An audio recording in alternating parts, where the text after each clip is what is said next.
그래서 내가 뭘 잘못하고 있는가를 알고 반성하고 이거를 개선해 나가지 않으면 우리 몸은 전혀 좋아질 기미가 절대 보이지 않을 거예요.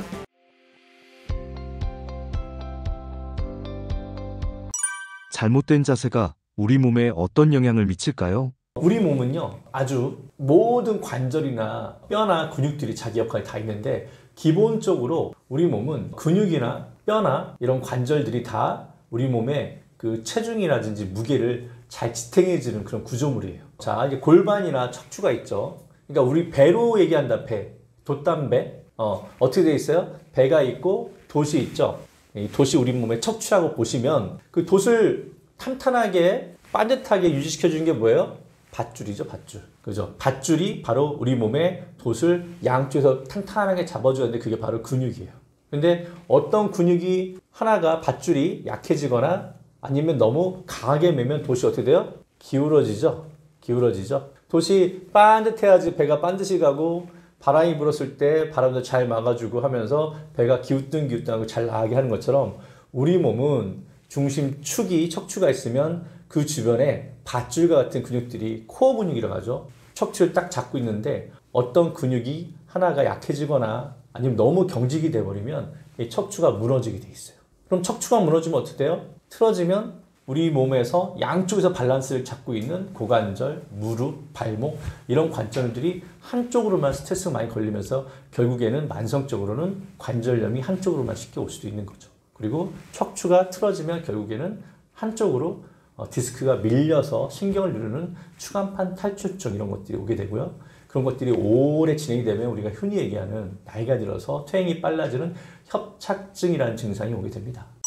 자신의 체형과 자세 습관을 아는 것이 왜 중요할까요? 이게 정말 환자분들한테 제가 그런 얘기 많이 해요. 많이 아픈 사람들은 통증 일기를 써라. 어디가 어떻게 아팠고 뭐 이런 입원 환자들한테는 한번 자기의 통증 어떻게 나는지 잘 기록하고 저한테 알려달라고 하는데요. 마찬가지로 일상생활 중에 본인이 뭐가 문제인지를 모르고 사는 사람이 대부분입니다. 병원에 가서 엑스레이를 찍어도 1.5입니다. 골반이 틀어졌는데 이런 얘기 해도 뭐 똑바른 사람이 어딨어 이렇게 생각하고 무시하는데 이렇게 틀어진 걸 끝나는 게 아니라 더 틀어져요. 우리 몸은 점점점 안 좋은 쪽으로 보상을 합니다. 우리 몸은 이렇게 틀어지면 또 반대로 이렇게 휘어지고 이게 측만증이 다 그런 거거든요. 이게 점점 안 좋은 쪽으로 자꾸 보상을 하는 게 우리 몸인데 근데 처음부터 우리 몸을 잘 관찰해 줘야 돼요. 내가 안 좋은 습관이 무엇인가. 예를 들어서 제가 항상 하는 얘기가 오래 앉아있지 말라 그런 얘기 많이 하거든요. 앉아있는 게 허리에 3배 이상의 압력을 더 초래하니까 앉아있으면. 내가 지금 앉아서 얘기하는데 사실 저는 진료실 가면 저는 서서 진료합니다. 저 벌써 10년 가까이 서서 진료하고 있어요. 스탠딩 진료하고 있는데 제가 앉아있으면서 환자한테 오래 앉아서 일하면요 목도 일자목되고 척추에도 많이 안 좋아요 이런 얘기를 어떻게 해요. 그래서 제가 일부러 서서 진료를 해요. 그래서 그 얘기를 하면 환자분들이 원장님이 그래서 서서 진료를 하시는구나 이렇게 알거든요. 결국에는 뭐예요? 이런 내가 앉아있는 시간 한 번 앉아있을 때 1시간 이상 앉아있지 말라고 하거든요. 그 시간 체크를 안 하세요. 일하다 보면 1시간, 2시간, 3시간 그냥 가요. 이런 습관들을 기록을 해보셔야죠. 내가 오늘 몇 시간 동안 계속 앉아서 일을 했구나. 그리고 운동 되게 중요하잖아요. 운동 해라 해도 안 하세요. 나이가 점점 들면 근육량 빠지니까 운동을 안 하시면 관절에도 안 좋습니다. 이런 얘기도 운동 안 하세요. 그래서 환자분들한테 운동하셨어요? 그러면 했대. 얼마 했어요? 구체적으로 물어보면은 거의 안 했어요. 뭐 10분, 20분 그리고 많이 해봤자 한 30분 걸었대요. 근데 저는 얘기하는 게 유산소 운동 중요하지만 근력 운동 하려고 하거든요. 근데 근력 운동이 힘드니까 안 하지. 그러니까 자기가 얼마나 일주일에 부분 몸을 나눠서 얼마나 근육 운동도 같이 해줬는지 그런 것들.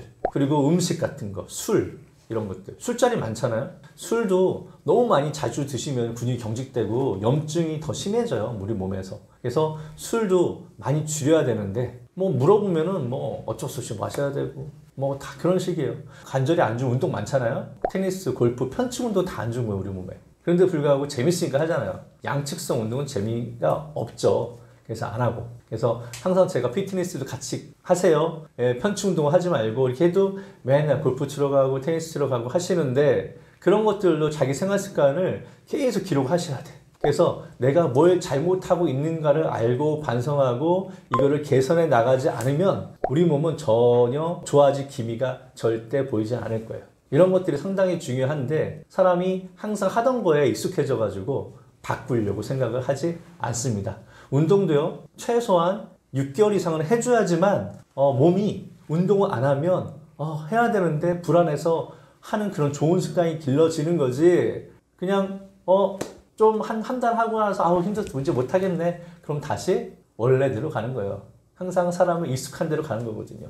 그것을 벗어나서 좋은 습관으로 가려면 자기의 평상시의 습관이나 자세나 이런 것들, 그런 것들을 일일이 다 기록해서 자기가 스스로가 자기의 매니저가 돼야 되는 거예요. 통증이 없으면 자세가 바른 걸까요?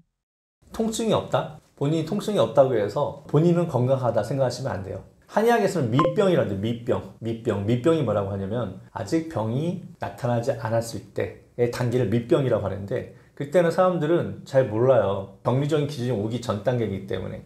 그런 분들 같은 경우는 평상시에 엑스레이만 딱 찍어봐도요.